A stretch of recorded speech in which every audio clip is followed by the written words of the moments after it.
আসসালামু আলাইকুম। আমরা আজকে খিচুড়ির আয়োজন করলাম। দেখেন অনেকগুলো চাউল আছে, এখানে সব কিছু মায় মশলা আছে। আসলে সবাই মিলেমিশে একসাথে এরকম আয়োজন করলে ভালোই লাগে। খাও বা না খাও, আসলে একসাথে মিলেমিশে থাকাটাই অন্যরকম। আমরা বাড়ির সবাই আসলে একসাথে মিলেমিশে এরকম কয়দিন পরে পরেই আমরা এভাবে খিচুড়ির আয়োজন করি। তাই আজকেও খিচুড়ির আয়োজন করলাম। আসলে বৃষ্টির টাইম ছাদে বসাইছি, এখান থেকে আবার নিচে নামাইছি। ছাদে আসলে বৃষ্টি আসছে, এই কারণে নিচে নিয়ে গেছি। তাই দেখেন আমরা সব কিছু মায় মশলা একসাথে দিয়ে দিলাম, দিয়ে ভালোভাবে কষাইয়ে বিরিয়ানির মতন আমি মশলাটা কষাই নিছি।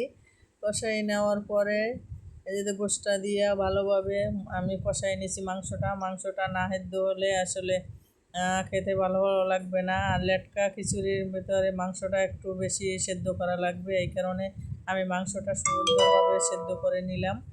সুন্দরভাবে সেদ্ধ করার পরে তারপর আমি চালগুলো দিয়ে কষিয়ে পানি সব দিয়ে দিলাম। আসলে পর একটা কথা আছে যে পর নিয়ে মিলেমিশে থাকা যায়, আপন নিয়ে আসলে মিলেমিশে থাকা যায় না। আমরা এই যে পর নিয়েই তো আছি।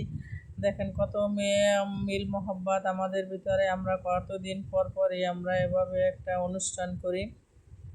আসলে ভালো লাগে। আমরা মেয়েরাই এভাবে খাওয়ার আয়োজন করি।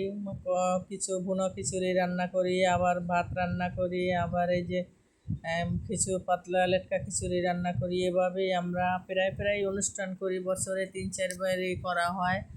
তাই আজকে আবার এমনিতেই কোরবানি গেছে, আসলে মাংস টাংস সবার ঘরেই আছে। এই জন্য আমরা মাংস বেশি করে মাংস দিয়ে আসলে লেটকা খিচুড়ি করার সিদ্ধান্ত নিলাম। আবার আমাদের বাড়িওয়ালি অনেক ভালো। উনিও আমাদের সাথে সবচেয়ে সহযোগিতা বেশি করে।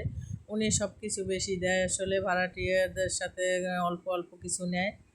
কারণ তবে তারপরও সবাই উৎসাহ হইবে, এই কারণে উনি সবার কাছ থেকে অল্প অল্প নিয়ে উনি একটা আয়োজন করে।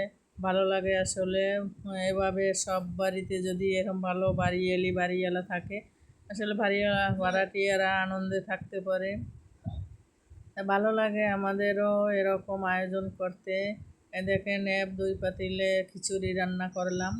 1 পাতিলে দিয়েছিলাম, 1 পাতিল হয় না, পরে আবার আমি উঠাইয়া রেখে দিছি। 2 পাতিল করলাম। 2 পাতিল করে 1 পাতিল একটু পাতলা হয়েছে, আর 1 পাতিল একটু ঘন হয়েছে।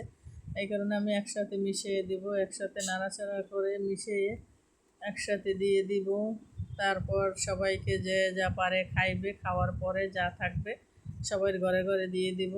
এভাবেই আমরা সবসময় ভাগ করি, আর এভাবেই সবাই খেয়ে থাকি। সবাই মন মতন খেতে পারে। এতগুলো খিচুড়ি আজকে আসলে বেশি খিচুড়ি হয়ে গেছে। জানি না এত খিচুড়ি আমরা কি করব। তারপরও আলহামদুলিল্লাহ সবাই যেন মন মতন খেতে পারে, এই জন্য বেশি বেশি রান্না। দেখেন খিচুড়ির কালারটা কত সুন্দর হয়েছে, আর ভরপুর মাংস হয়েছে। আলহামদুলিল্লাহ অসাধারণ কালার হয়েছে।